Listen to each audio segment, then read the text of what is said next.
Yo, what it do, what it do.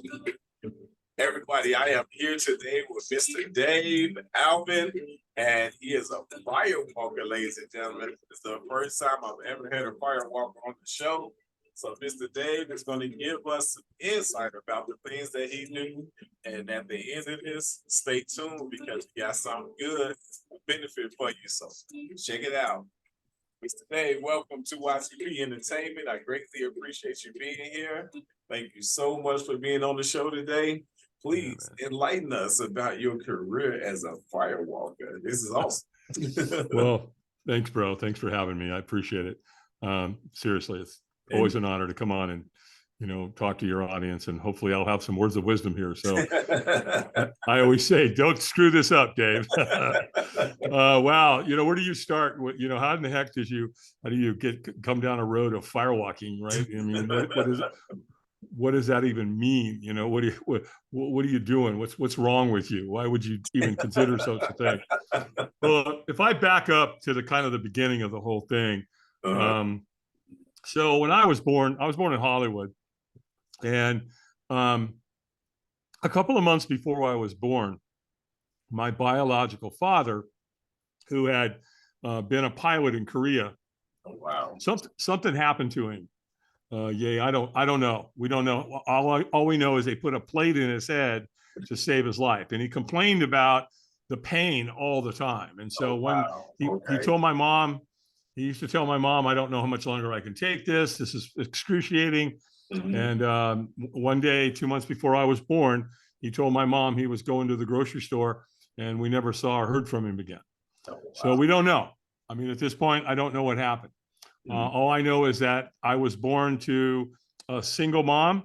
She had two other boys, my stepbrothers, and we all lived in a one-bedroom apartment in addition to my grandmother and another cousin. So there were 5 of us living in this one-bedroom apartment right down the road from Hollywood High School, right down the alleyway from Hollywood Boulevard. So when I was 5, my mom, she was struggling, man. She was a server at the Roosevelt Hotel. She just couldn't feed us. There was just no way. So what she decided to do was a very loving thing. And she put me up for adoption, and her sister adopted me, right? So that's my aunt, technically, right? My aunt and uncle. Well, they took me from Hollywood to Long Beach, and that's where I ended up with them. And everything was great. Everything was wonderful. We used to go camping all the time. They were wonderful. My dad that was raising me now was a highly decorated officer in the World War II, and he was a full-time officer in the National Guard and in the Army, and everything was great. Well, when I was 11, the first day of summer, 1964, literally the very first day, I was in the TV. We called it the TV room. Back then, it was like, because that's where the black and white television was, right? Right. People were going, what? black and white? What is that, right? So definitely old school, no doubt. Right? Yeah. What are you watching? Andy and Mayberry. What do you think I'm watching, right? So she came in and she said, hey, David, come in the kitchen. Your dad and I need to speak with you. So I walked in and I sat down, and my mom's here, my dad's here, and she put her hand on my arm and she said, David, we need to tell you something. And what we need to tell you is we're not your parents. Okay. Well, what does that mean? At 11 years old, you can't process that as an 11-year-old kid. And then she went on to say, so your Aunt Dean, talking about my biological mother, right? And I said, yeah. And she said, well, that's your mother. That's your biological mother. Wow. And you know what? I was thinking there for when she said that, I'm like, I don't even like her.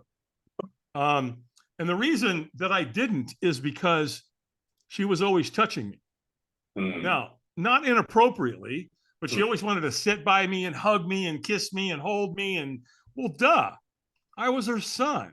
Exactly. But I didn't know that at the time. I just knew that she was always, mauling me, if you will. So that was, that's when my life took a turn. a very short time thereafter, both of them started drinking. Now, when they adopted me at 5, they both stopped drinking.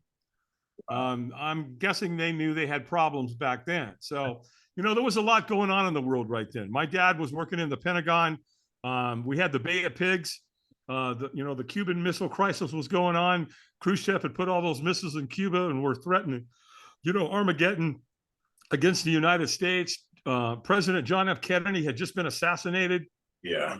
The November of '63. Yeah. So there was a lot going on. So the bottom line is, after they told me that, they both started drinking. Well, one day they left. They went to the grocery store, I believe, is where they went. And back in those days, you could leave your kids home at 11 years old. It was no big deal. They'd literally, my mom would call the neighbor across the street and say, "Hey, Joanne, Bob and I are going to the grocery store. David's here if he needs anything. Can he come knock on your door?" "Yeah, of course. Tell him he can come over. Tell him to come over now if he wants to," right? So they left, and I knew where the booze was. They were hiding it in plain sight, if that made sense. And I went over to that cabinet. Oh my goodness. And I opened it up, right? And I pulled it out, and I'm looking at it, right? And it's brandy, and it's a half a gallon. Oh, wow. And I'm like, what is this stuff? Because what I was noticing, when they drank this stuff, these two wonderful people turned into it got ugly really fast. It was horrible, right? So what is this? Why is this happening, right? I'm freaking out. So I had a coffee cup, and I poured it, about half of it full in a coffee cup, and I downed it. And it tasted, I almost threw up. I mean, it was horrible, smelled awful, but I certainly liked how it made me feel. It was like pouring rocket fuel into me, man. Oh my goodness. Bro, I'm telling you, man, it was unlike anything. Oh, wow. I had this super courage, and I mean, my whole chemistry of my body, I believe I was an alcoholic right on the spot. I never had a chance, man. I never did. I mean, because there I was thinking about it, getting more of it. When can I get more? Stealing it, hiding it. I mean, at 11? Wow. Right. So things progressed from there. Wow. A couple of years later, I'm doing drugs, hard drugs. Later on in my teens, I'm doing heroin, I'm doing cocaine, I'm drinking alcohol and hanging out with people that are not good people. Mm-hmm. My peer group was horrible, right? So by the time I became a junior in high school, they threw me out. They called me in the principal's office one day and said, "You're out. You're out of here, pal. We're not doing this with you." Well, I got a really good job that day when I got thrown out. But, again, I never really got a grip on my life. Mm-hmm. I married a childhood sweetheart. That lasted about 2 weeks. Literally, we were on a honeymoon for 2 weeks, and I don't think the marriage lasted 3 weeks. Damn. Then I met a wonderful woman she was from Virginia. Mm-hmm. Again, we're in California, and she got me out of California. She definitely saved my life. Betsy was a lifesaver. And so she got me away from all the drugs and all the drug dealers and all the crap that was going on there, got me to Virginia, and that helped. But, she had to turn to me one day because of my alcoholism and drug addiction and said, "David, I love you, but I can't do this anymore. I'm out." Right. And then I met another woman, and she had 3 kids. She was a bartender. Imagine that. And so, I got with her because I thought, what, maybe if I become the stepfather of these 3 kids, that'll help me calm down and get my life in order. And I mean, I wanted to, but it didn't work. It just wasn't enough. And then on June 8th, man, of 1988, I woke up that morning and said, "That's it. I'm done. It's going to stop today, one way or the other." And the only thing that I really thought would stop it was to put a bullet in my head.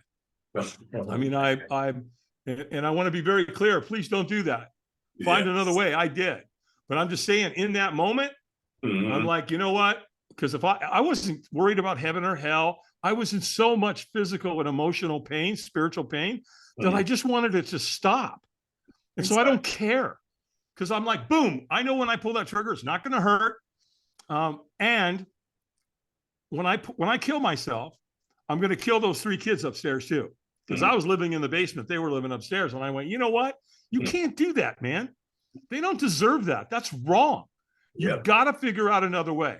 Figure out a reason to stay alive so that you don't ruin everybody else's life around you. Because you know what that looks like, man. Here come the paramedics, and here come the cops, and here comes the morgue, and here comes the newspaper, and all the neighbors, and then that family has to live with that forever. The stress of investigating. Yeah, right, exactly. You know, now they're going to get interrogated. I mean, what a horrible, ugly thing that your family has to go through. Yes. So I'm like, you got to do something else. And all of a sudden I had a thought. The thought was, call Alcoholics Anonymous. Well, yeah, you know what? I didn't even know who AA was.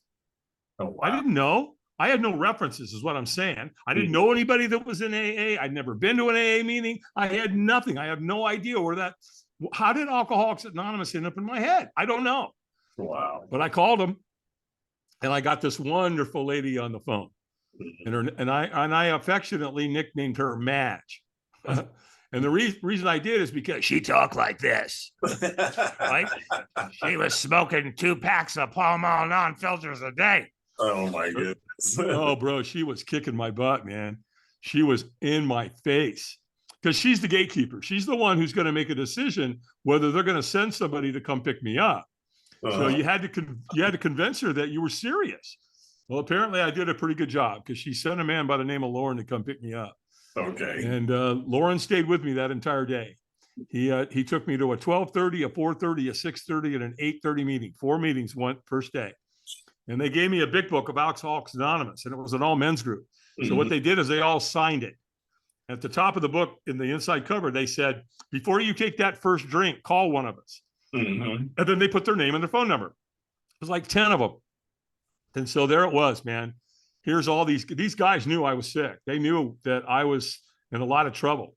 Right. And so I went home that night, and miraculously, I didn't take a drink. The next morning at 8 o'clock in the morning, my phone rings.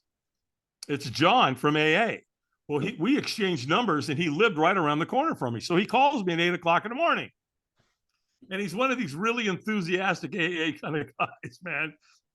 He's like, hey, Dave, good morning. How you doing? And I'm going, how do you think I'm doing? Are you kidding me? I want to kill somebody.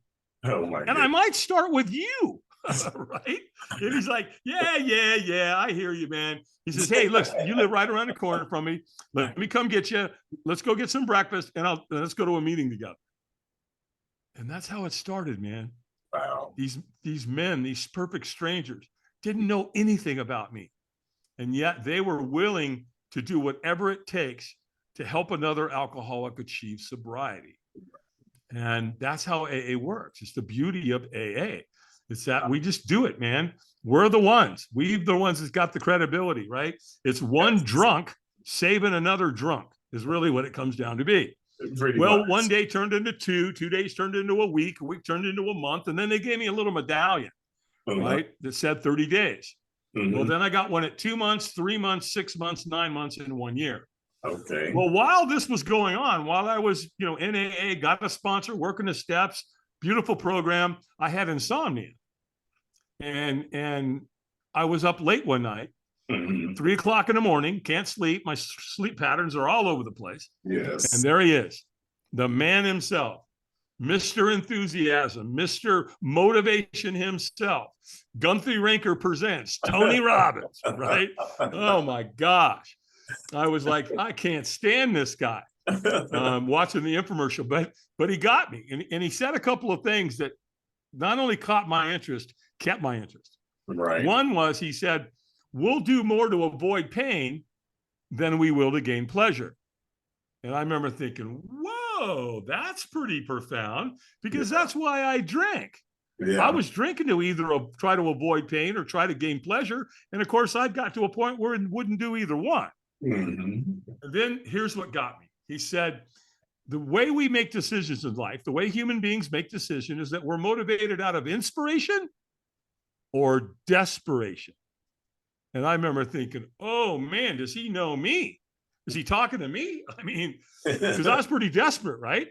So I bought his program, took out my American Express card, called the number, ordered the program. Well, when they sent it to me, It came on these little white things called cassette tapes. Yeah, very familiar with those. They won't even know what those are, man. I got to go to the Smithsonian Institution to even see one, right? So, I plugged it in. I did what the man taught me to do, and it worked. Awesome. Well, I ended up loaning my program to another buddy in AA. We got to talking one day, and he's like, "Oh my gosh, man, what's going on with you? Why are you so motivated?" I started working out, and I lost weight, and I'm walking, I'm taking care of myself, I'm eating better. I started a business, my entrepreneurial spirit rose. And so he's watching me. He's like, "Dude, what's going on with you, man? What are you drinking? What's the Kool-Aid, man?" I said, "That's a guy by the name of Tony Robbins." And he goes, "Oh man, hey, I know who Tony Robbins is." And he goes, "I read his book." And I go, "Well, I got his tape program." And he goes, "Oh man, I'd love to go through it." I said, "Well, bro, if you promise me you'll go through it, I'll loan it to you." Well, I did. Well, 7 years later, he calls me on the phone and he says, "Hey man, did you know that Tony Robbins is coming to town? We can go see him live." And I'm like, "No, absolutely. I didn't know." And he goes, "Oh man, come on. We gotta go. You got me into this. Go with me." "Well, when is it?" "Okay, I can go." He goes, "Great. I'll call you back. I'll make all the arrangements." Well, hell. Yeah, he calls me back an hour later and he goes, "Done. We pick up the tickets at will call." Now, they told us to do some stuff. So let me tell you what they told me. Number one, bring snacks. You're going to spend a lot of time in the room. Okay, got snacks. Got it. What else? Drink a lot of water. Hydrate. Very important. Okay, we'll drink a lot of water. Got it. What else? He said, bring a great attitude and be ready to play full out. I said, "Well, Dan, how much was the ticket?" And he said, $700. I'm like, "What? $700? Are you kidding me?" This is in 1995. Okay. So what's that worth today? $7,000 maybe? I don't know. And I said, "Well, Dan, don't you worry. I'll play full out. $700. Don't you worry about a thing. I'll bring a good attitude too." Well, he's getting ready to get off the phone, right? He goes, "Oh, wait, I forgot to tell you the most important part." "Well, what's that?" He goes, "We're going to be doing a fire walk." And I remember thinking, "Oh, hell no. No. We're not." By the way, I'm thinking this. I'm not saying anything. But I'm thinking, my brain's going, "Nope, I don't think so. No. Not today. Not today, man. Not tomorrow or even the next day." But you know what was interesting about that? I didn't know what a firewalk was. I had no idea. Oh, wow. But I'm saying no to it. Why? Because fear is controlling my life. And it had up to the day of that seminar. Mm-hmm. Well, I'm like, "Yeah, Dan, great, firewalk. Sure. Well, I hung up the phone. I'm going, "No, I'm not going to do it. It's not going to happen. I don't have to. I know they're not going to make you do it." Right. But I want to see Tony, so I'm going. So the day of the event comes. We get there. Tony takes the stage at 2:00 in the afternoon. Yehloe, the next thing I know, man, it is after midnight. I've been in a room for 10 hours with Tony Robbins. And all of a sudden he goes, "Take your shoes off." And I'm like, "Oh no, I see where you're going with that, pal. I ain't taking my shoes off, right?" Well, I'm in a room with 3,500 people, mm-hmm. and they're all taking their shoes off. And I'm like, "People, no, don't fall for it. Don't go towards the light," right? Well, now I got a dilemma. Do I take my shoes off or not? Because everybody's taking their shoes off except me. Right. So if I go out there with my shoes on, they're going to all go, "Hey, look at the guy over there. He's a scaredy cat over there," right? I'm like, "Well, we can't have that." So I said, "Just take your shoes off. And when you get out there, go to the back and hide out. No one's going to know." Mm-hmm. So that's, pretty good strategy, right? Well, it gets worse. About the time everybody gets their shoes off, Tony gets everybody to clamping and chanting. So now they're going, "Yes, yes, yes." 3,500 people chanting is pretty intense. Well, when you go outside into this giant parking lot where this firewalk's going to take place, he's got African drummers, right? So it's dun, dun, dun, dun, dun, dun, dun, dun, dun. And I'm thinking, oh my God, what a dog and pony show this is, right? So I'm like, all right, it's all cool. Well, when I get out, I start to fade towards the back. Well, over in the corner of the parking lot here, they've got a giant fire. Yehloe, it's 30 feet wide, 70 feet long, and they've been stoking it all day, 10 hours worth. Goodness. Well, at night, after midnight, it just yields. And they've got this giant, beautiful pile of coals. Mm-hmm. Well, so logistically, how you set that up for a fire walk is you take wheelbarrows and they fill the wheelbarrow full of coals. Then they bring it in between two lanes of sod, of grass. So it's a fire lane, which is 3 feet wide, 18 feet long. Okay. And then they just take a flathead shovel and they sprinkle those coals on top of that grass. That's what you walk on. Oh, wow. Well, I'm in the back. I'm hiding out, right? And they're already doing it now. You can, the drums are going. Everybody's chanting. People are starting to fire walk. People are screaming and yelling and celebrating, going crazy. Well, I'm hiding in the back. Well, Tony knows. He's done his research here. He knows that firewalking is literally one of the most life-changing things you'll ever experience in your entire life. By far. This experience has been around for hundreds and hundreds of years, used by all kinds of cultures for all different reasons. Yes. Mostly rite of passage, right? Yeah. Graduations, ceremonies, spiritual connections. Yeah. I mean, you name it, right? Yeah. So he doesn't want you to miss out on it. So he knows there's guys like me that are hiding out in the back. Mm-hmm. So what's he do? He trains people to come find you. Right. So I'm back there thinking I got it all figured out. And all of a sudden, here he comes. This guy, this perfect stranger, man. And he finds me and he makes eye contact with me. And once he makes eye contact, he wouldn't take his eyes off me. I'm guessing Tony probably trained him to do that. Once you make eye contact with these people, don't take your eyes off them. So he gets about 20 feet from me and he kind of looks at me really funny and he kind of bends over and he looks at me, this weird look on his face. And he goes, "Are you okay?" And when we're not okay, what do we say? We lie, right? "Oh, I'm fine. All good here, man. No worries, right?" Worries. Well, and move along. We're good here, right? All of a sudden, he says, "Well, hey, man, are you going to walk tonight?" And I said, "Absolutely not." And he goes, "Hey, man, that's cool. No problem. We don't want you to do anything you don't want to do." Right. And I thought, okay. I like this guy. He's going to get me out of here, right?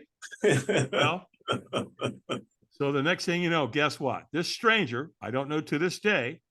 Here I am. I'm on the YTP Entertainment podcast. And if it wasn't for that guy, I wouldn't be here.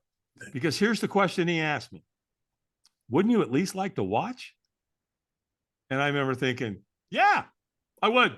This should be entertaining. Let's watch these people burn their feet off, right? Right? And so he goes, "Well, hey man, listen, you're 100 yards away. You can't see anything from way back here." He's telling the truth. I'm way in the back, right? Right. Got 3,500 people in front of me. You can't see anything. and so he says, "Listen, man, just get in line and eventually you'll get up where you can actually see it." Right. And so I did. So I got in line, I'm kind of walking along, and all of a sudden this guy comes up to me and he said, "He knows when you're ready. When he says go, you go." And pew, he just disappeared into the night. And I'm like, what was that? Who was that? What? And remember, everybody's chanting, "Yes. Yes," and the drums are dun dun dun dun, dun. And everybody at this time, you got hundreds of people now that are chanting. Yeah. They're not only chanting, but they're celebrating. Right. They finished the firewalk, so they're screaming and yelling and celebrating like you would. It's just like unbelievable. It's unlike anything you could have ever imagined. And I've never seen anything like it other than a Tony Robbins seminar. Well, I'm walking along, right? All of a sudden, I can't see in front of me, hundreds of people. But all of a sudden I get to an angle and I can see at an angle and I'm going, they're doing it. Every race, every creed, every color, every age, they're firewalking. Mm-hmm. And now my brain's going, what? Why are they doing that? What's wrong with them? Metaphorically here, what's the motivation here? Right. Why are they doing it? And now I'm, when we get to an accident and we say we're not supposed to look at it.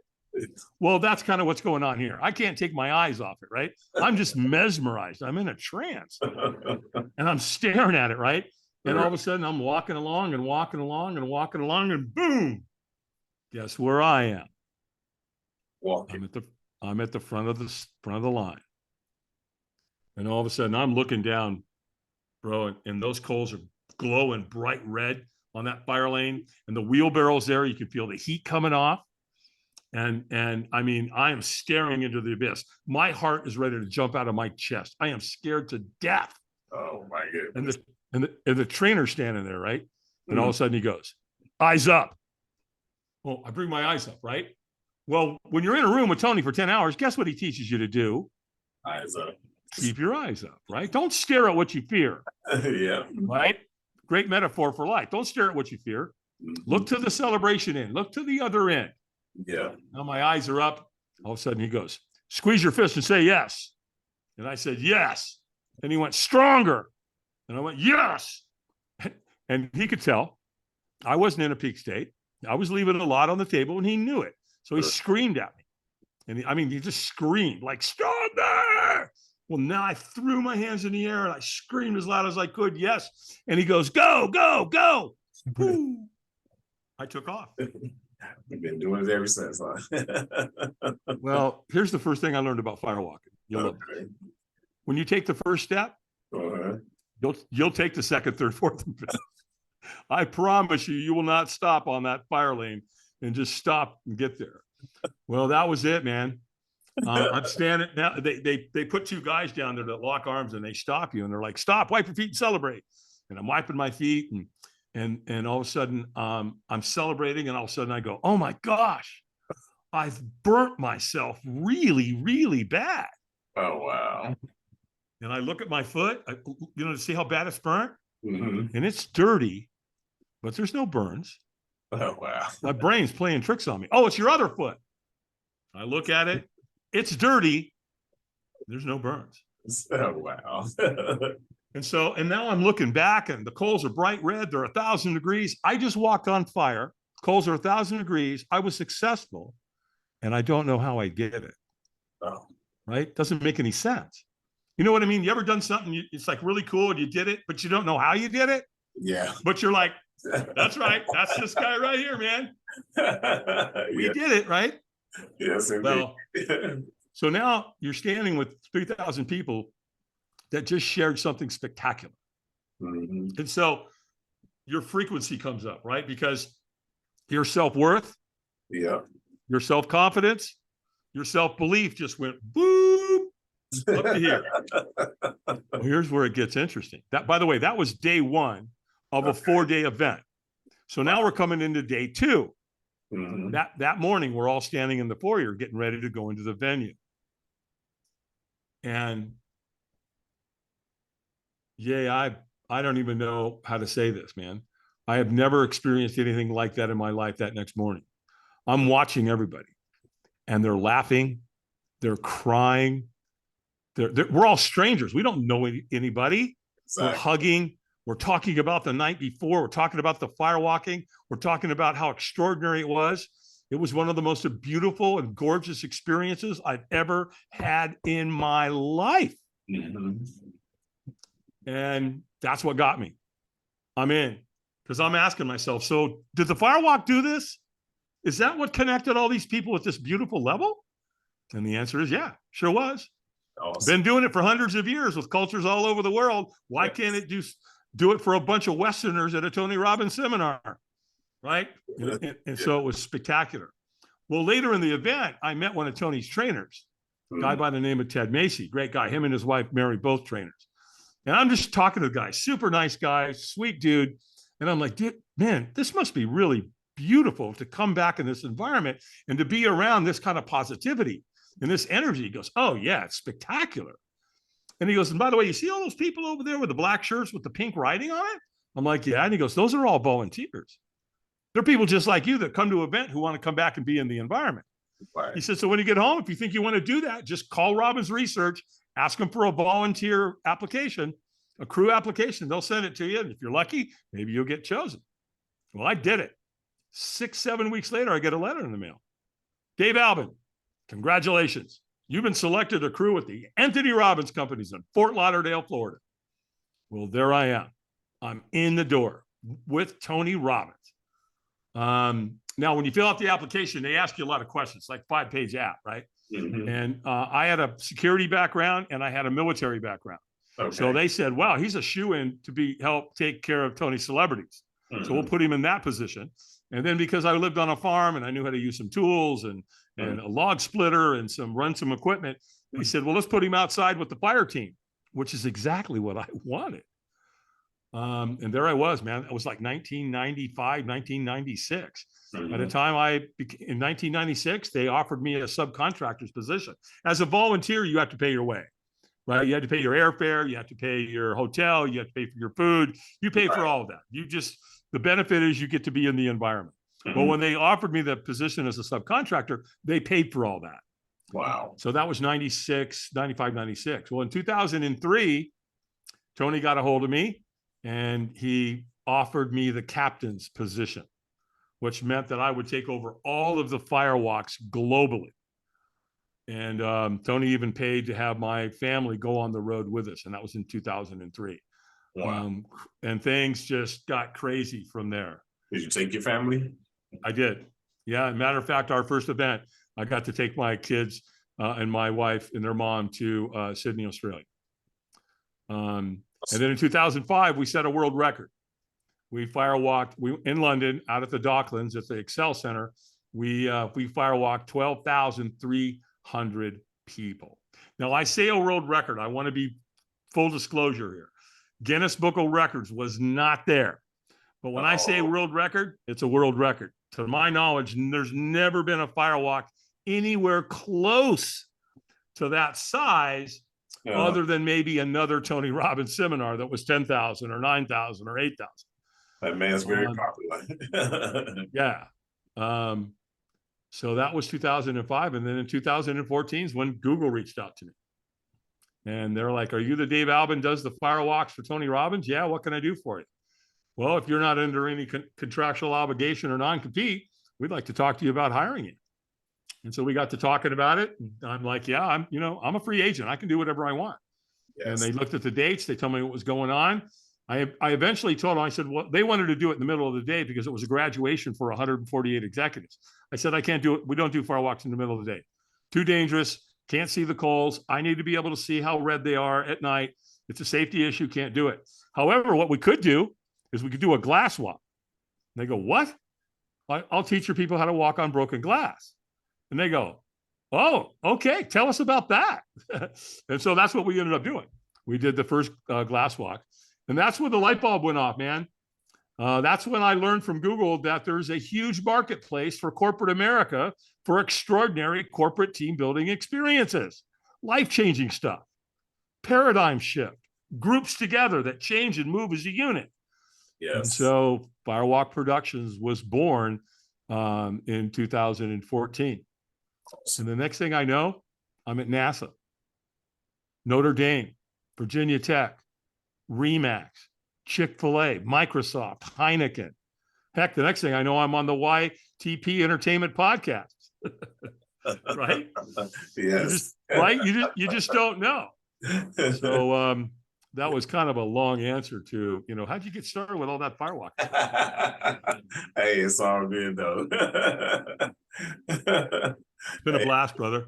It's a life it's a lifelong experience. So definitely there is no real short answer for a lot of things. No, there's not. It's just, we've walked over 500,000 people. Mm-hmm. My crew, man, we've walked everybody from Oprah to Usher and a whole bunch of people in between, right? Okay. My kids, my daughter was 6 years old the first time she did her firewalk. My son was 9. Okay. Beautiful experience. We were in New York City with Tony. There's nothing like it on earth. In fact, about a year or so ago, a little over a year, a good buddy of mine, an entrepreneur, super successful guy, mm-hmm. I was at his house in Colorado assisting with a book launch that he wrote, and I'm in the book. So I said I'd love to be out there and help him promote it and launch it. And he said, hey, man, have you ever thought about creating an academy so that you could do a much deeper outreach? Yeah. And I said, well, actually, I have. And he goes, dude, you ought to do that. because that would really be cool, because then corporations could send people to you, you train them, and they could go back and they could do everything in-house. Right. Or if they're a trainer or a coach, or maybe they're a business owner or an entrepreneur, they could come to your academy. You teach them all these paradigm shift, life-changing corporate team building experiences, and then they graduate, and then you can support them from there. And I thought for a minute, I said, you know what? You're onto something. So we have an academy. It's coming up this October. It's open to 9 people. That's it. I only allow 9. There's a reason for that. Okay. And so, as a matter of fact, if any of your listeners go to my website and they look at that and go, you know what? That's pretty awesome. I'd like to consider doing that. And if they do, and we go, we do a discovery call and we make sure it's a good fit, that's it's right for them and right for us. Yes. Then I'll give a code here at the end of the of your podcast here that you mentioned, and we'll give them a code which will give them a substantial discount if they decide they want to come to the academy. Definitely. And don't forget to mention that Yehloe the Poet sent you. Absolutely. Yeah, you're going to have to do, because the code is going to bring attention to that fact. Definitely. Absolutely. Yeah, I definitely want you to get credit for that. So that's a beautiful thing. Greatly appreciate that. Yeah, my pleasure, man. Absolutely. Woo-hoo. So you have been doing fire walking for quite some time, and goodness gracious, I was also looking at the fact that you grew up in a pretty tough time, pretty tough neighborhood. What were some of the key things that you took away from your experiences in those tough times?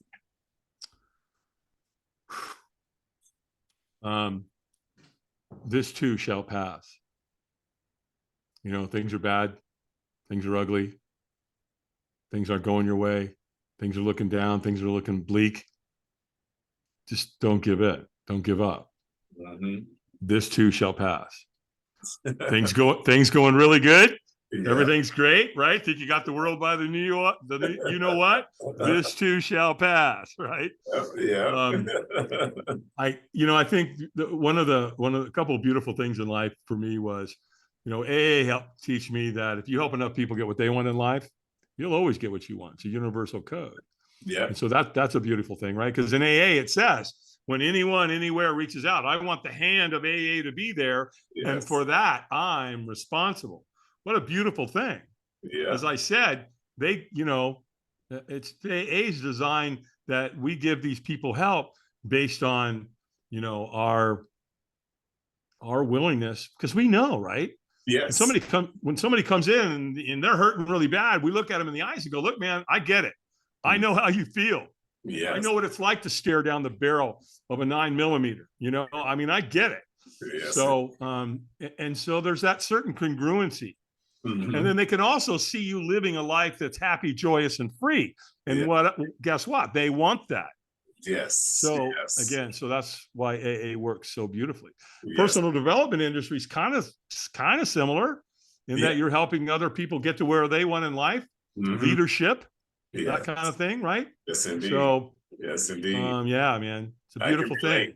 I can definitely relate. I used to always say, because I grew up in a rough neighborhood in Chicago, and I would always say, this too shall pass. That's where I started laughing when you said that, because that was something that I've always told myself, this too shall pass. And I would tell myself that because in this rough neighborhood, I'm walking over dead bodies, trying to dodge bullets from gang-related fights, and sometimes gang bangers against the police officers. They're having shootouts, and I have to get home, or I have to get to my destination and get back home, and I had to go through all this stuff randomly because it just pops up so spontaneously that you're like, oh my goodness, where did this come from? But you have to do what you have to do in order to get through it. And that's something that I was pretty adamant about, was once I get old enough, I'm getting out of Chicago. Good for you, brother. I'm glad you're here, man. Thank you so much, man. Because the bottom line is, again, we don't realize who, like right now, somebody probably listening to your podcast is going to get something out of this. Yes. Right. Like, hey, maybe I could call Dave. I'm struggling with alcohol. I'm struggling with drugs. He said on the podcast, if I needed help, I could call him and reach out to him. Yes. Yeah, man. You better believe you can. We'll give you my website here in a few minutes, and you can go to my website. My telephone number's there. Call me. You're hurting. Hey. You're thinking about taking your life and doing something. Call me. Yes, indeed. You better believe it, man. Because I tell people to call me too. It's a creed.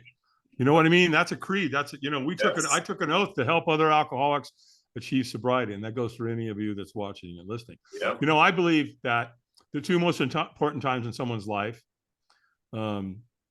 is when, the moment you're born, and the moment you figure out why. Yes. I also believe they also say that every human has two lives, and the second one starts when you realize you have only one. Yeah. There's no accidents. Yeah. You're here for a reason, and you can live a magnificent life. Create it. Mm-hmm. We're the architects of our lives, man. We can create whatever we want. Yes. We tell a story about everything that happens to us. Yeah, that's true. You just told me the story about Chicago, and the story was on the upside of I needed to find my way out. Yes, indeed. Right? Yeah. One of the greatest books ever written is Man's Search for Meaning. Yeah. Viktor Frankl. Yeah. You were in Chicago. He was in Auschwitz. Uh-huh. Right? They killed his family right in front of me. Yeah. And how did he make it out? He made it out because he said, someone has to tell this story. Yeah. And that's how he did it. Yeah. And so there was a divine purpose. Yes. Well, find a divine purpose. Again, people in my seminars, I ask all the time, so why don't people get what they want in life? And I hear a lot of stories. I hear a lot of things. I'm too young. I'm too old. I don't have the time. I don't have the money. I don't have the education. Don't have the background. Don't have the resources. Blah, blah, blah, blah, blah. Yeah. Bottom line is, there's a story you tell yourself of why you can't have it. Mm-hmm. Right? Henry Ford said, if you think you can or you think you can't, you're right. Mm-hmm. And so change your story, change your life. Yeah. Think about that. Well, and one of the things I do, I really mess with my audiences for the firewalks, and companies hire me. They just pretty much give me the reins. And they're like, Dave, look, we get it. You've been there a long time. Big companies have hired you. You caused the shift. My people need the help. I'm going to hand it over to you, man. Do what you want to do. Yes. So when I get on stage, I have a picture of a guy by the name of Eric Weinmeier, and he's on the screen behind me. Mm-hmm. And I'll be talking for 20 minutes, 30 minutes, whatever. And then I'll say, so how many of you, my buddy, you guys have been seeing him up here. That's my buddy, Eric. Who here can tell me where he's standing? It's pretty obvious. Right. He's standing at the top of Mount Everest. Right. And because the peak is kind of kiltered, it looks like he's standing cockeyed, and it looks like there's something wrong with him. Like he's got a dislocated shoulder, or one leg's longer than the other one, or, it looks like there's something wrong with him. And I'll say, who here can tell me what's wrong with Eric? Physically wrong with him? Look closely. What's physically wrong with him? And by the way, while you're thinking about that here, I want you to know something. That man right there has climbed the 7 highest mountains on 7 continents. The 7 highest mountains on this planet. You're just seeing him here at the top of Everest. And by the way, he summited every one of those mountains. By the way, put him on a mountain bike. Oh boy, that guy will tear it up. Put him in a kayak. He can negotiate just about any river on earth. Oh wow! But here's something you need to know about Eric. He's blind. Oh. So I don't want to hear it. Oh. I don't give a rat's butt what you say about you, whatever. If that man can climb the 7 highest mountains on this planet, and he's blind, so whatever story you're telling yourself, yeah, there's probably a 99.999% chance it's not true. Exactly. So if that's what you want to do, go ahead. You want to play small? Great. But what would happen? What would your family look like if you decided to play large? Yeah. 35 years ago, I took the trajectory of my family, mm-hmm. and I completely changed the direction they were going. Wow. That's awesome. That's generational. That's Yes. ancestral. Yes. And so we all Yes. have the ability to do that. Because you know what I've learned, and I believe this wholeheartedly. Mhm. People don't care how successful someone is. They could care less. I could get up here and talk about money and success and all that. Who cares? I'm not going to talk about it, and nobody cares anyway. Exactly. You know what they care about, bro? Yes, And I know you know this. I know you know this. They want to hear about your struggles and how you overcame them. That's why I say your story. That's what they care about. They care more about your story and what you did to get to the level in life that you're in right now. Because your where you are right now, that's current. And it does not help me or anyone else to understand how you got there. So the most important thing right now is your story. What did you do in order to get there? What did you overcome? What are some of the things that were your deepest and darkest moments throughout your entire life? And how did you overcome those deep, dark things? What are some of the influences in your life? Who were some of the influences and the mentors and things that nature in your life? How are you so adamant about continuing to do the things that you're doing right now? That's what's important. Yehloe, you nailed it, man. You beautifully articulated that to the T. And because the other thing is that sometimes people don't need a lot. Sometimes they just need a little bit of encouragement to set them over that edge, man. Just to hey man, you can do this. You'll make it. You're going to be okay. You're going to be all right. I believe in you. I trust you. Yes. And sometimes that's all we need is just a little bit of encouragement. Yes. Because right now, especially with corporations, that's why companies want to hire me, because they got problems. Mm-hmm. They got a bunch of people that wore masks and the other ones didn't, and they hate each other because the ones who didn't, and the ones that got vaccines and the one that didn't. And I love Donald Trump. Well, I hate Donald Trump. Well, I love Joe Biden. Well, I hate Joe Biden. Yeah. I mean, oh my gosh, the dissension is insane. Well, any good CEO, it is. What does the CEO know? If you have dissension in your organization, production's going to go. Yeah. How are you going to fix it? It's going to be like that retention. That's right. Because if your people aren't getting along and they're not working together, production goes down. Yes. And if production goes down, so does your stock. And so it's morale, because that's right. Morale things right there. If morale goes down, then you definitely can pretty much hang it up. Because once morale goes down, then it's a trickle down effect. Your retention, your stock, your opportunities, your opportunity to influence your people. When you lose that, when you lose the connection, it's over. It's over. You may as well shut it down, and let somebody else take over.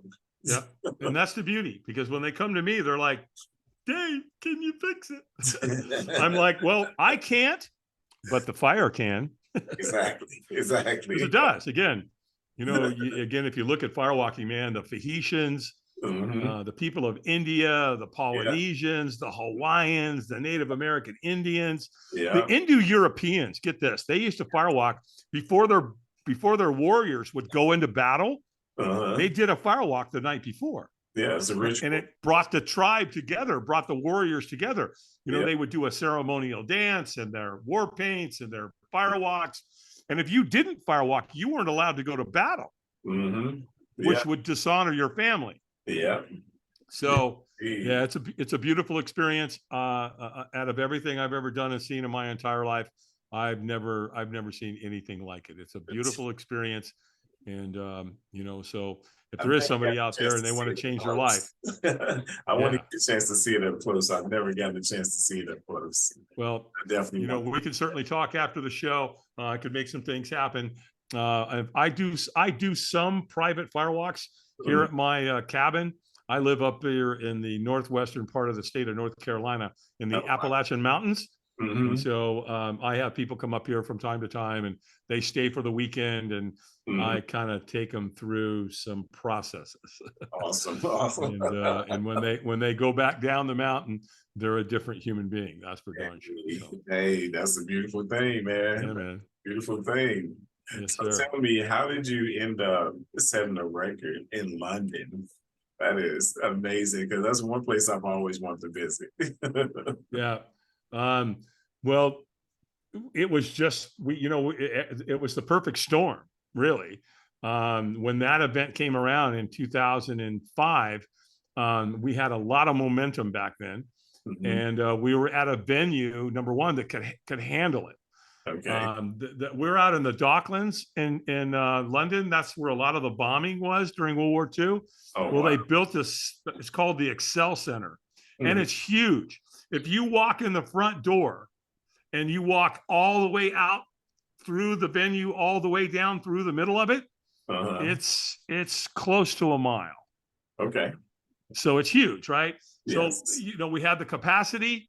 We had, we sold the seats, we sold the tickets, and, we kind of knew going into that year that we knew it was going to be a big event. And, from my perspective, it was like, how many are we going to do? Oh, wow. Okay. That's, it was a lot of pressure. And, but, at the end of the day, I have a beautiful team. I had a great group of people that surrounded me that really made it happen.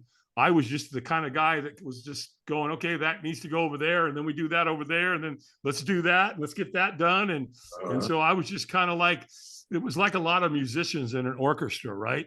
I was just the guy that had the little stick, and I was just kind of doing this, right? And they were all doing all the work and making all the beautiful music, man. I was just the guy there with the stick, if you will. So, yeah, it was a beautiful thing. It was a lot of fun. And I'm not sure I want to do another one. Would I? Sure. Could I? Yeah, absolutely. That was a beautiful thing. It was really great. And the people of London and we had a lot of people from all over Europe. Oh, yeah. We had, there were people. Oh, yeah. It wasn't just people in London. It wasn't just the British. We had a lot of French, a lot of German, Netherlands. They were from all over Europe at that particular event. I think we probably had at that particular event, I don't know, 20, 30 countries, something like that. We're all there, maybe more, maybe underplaying that. That is awesome. It was just a great group. It was a beautiful thing. And my team, oh my gosh, what an experience that was. Yeah, for sure. I got a 2-for-1 for you right here. So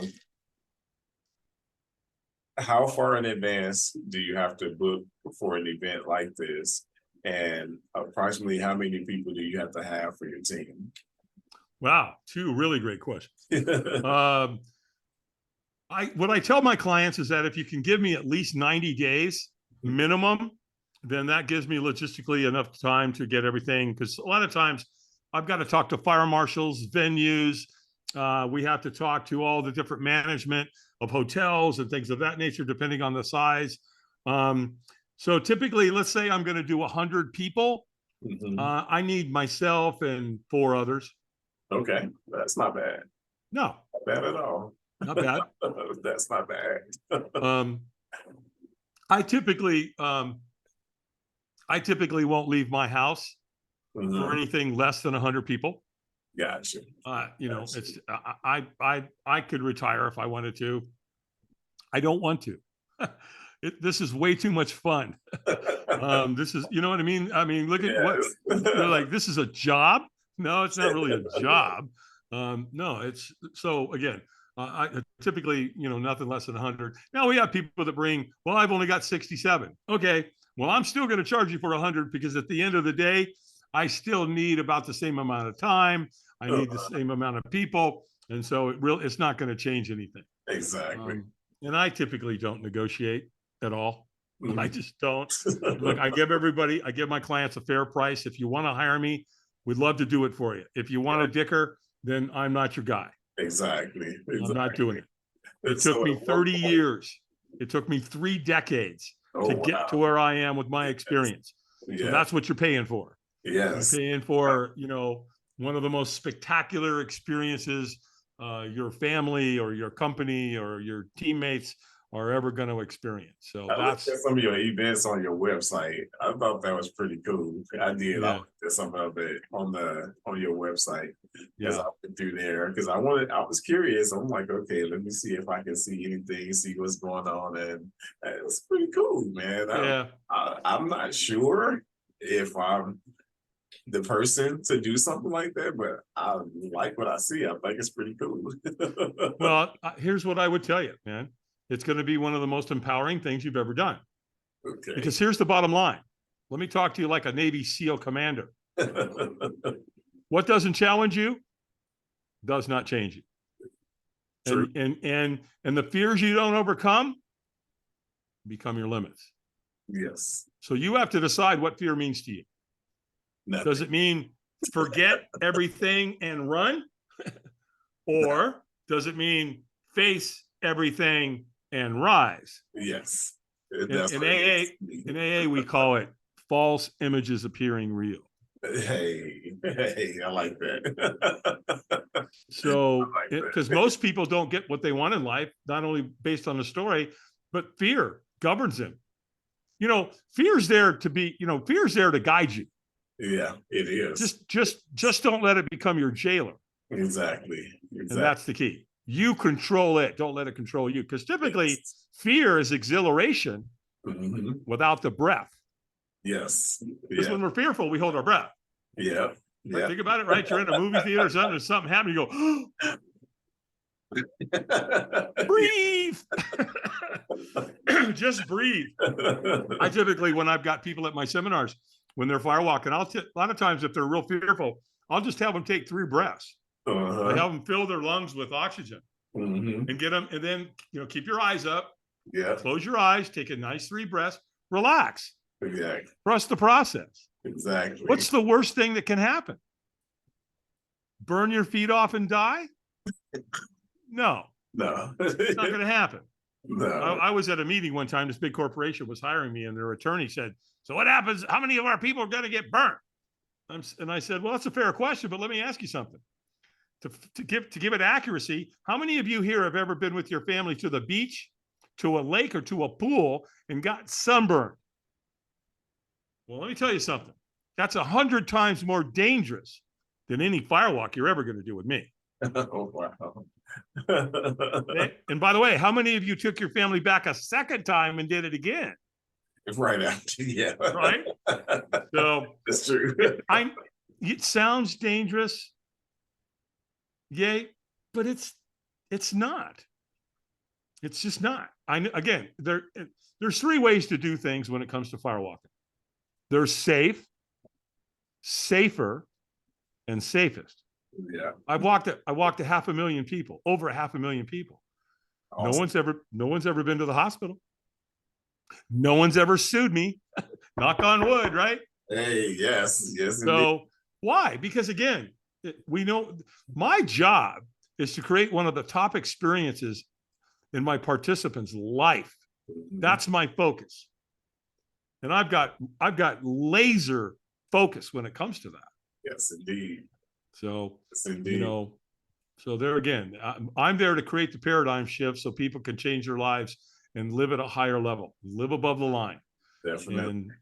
And that's what we do. See, I just look at it as something that I've never done before. I don't feel like I would be afraid to do it or afraid to try it. Right. I'm not afraid to try anything. There you go. To me, it's just something I've never done before. That's where it stops at for me.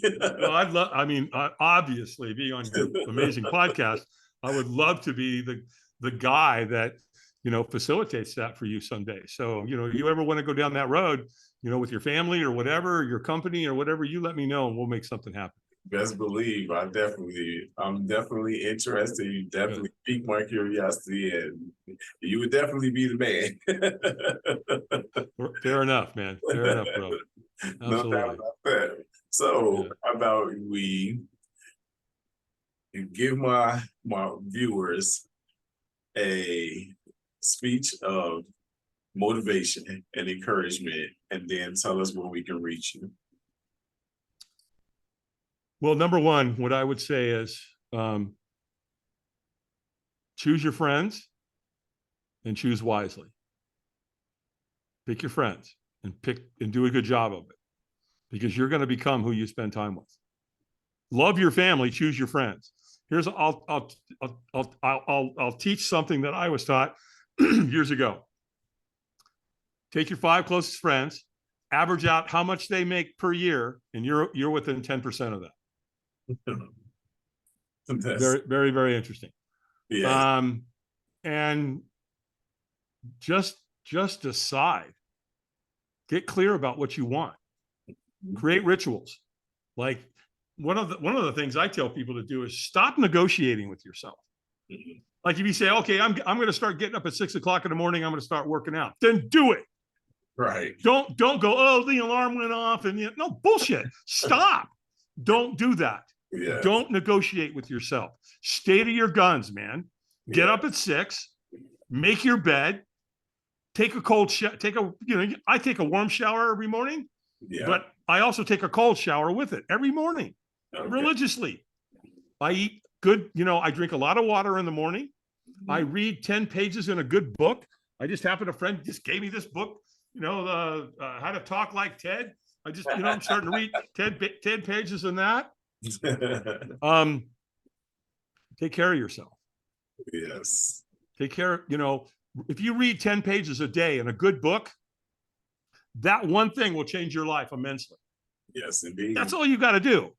But it's mundane, right? Because it's easy to do. Yes. Can we read 10 pages in a day? Yeah. Of course. So it's really easy to do. The flip side of that is it's also easy not to do it. Again, no, I said I'm reading 10 pages. I'm reading 10 pages. That's non-negotiable. So I think that's probably one of the big factors.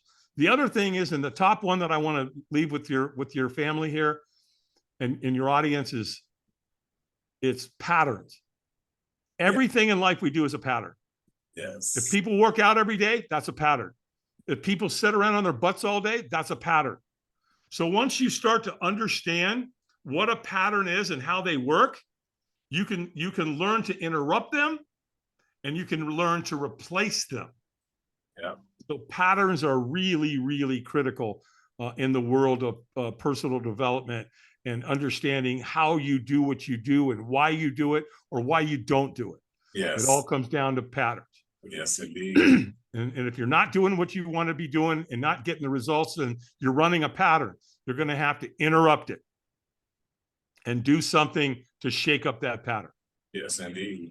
Yes, absolutely. Yes, indeed. Thank you so much for that. Because yes, sir. Definitely encouraging, especially for people who are on a path where they're trying to build their lives and go forward. That's definitely empowering. Thank you so much. Wonderful. Eric climbed the 7 highest mountains on earth. He's blind. Shut up already. Stop your excuses and go out there and live the life that you were destined to live. Exactly. Yes, sir. Thank you so much, Dave. So where can we reach you, Dave? Help us. Oh, yeah, sure. Come on. Just go to my website. Excuse me. It's firewalkadventures.com. That's one word. Firewalkadventures with an S.com. And then when you get there, if you want to look at the academy, I think it's in the top left corner. You can click on the academy. You can look at that and go, you know what? I want to take a peek at that.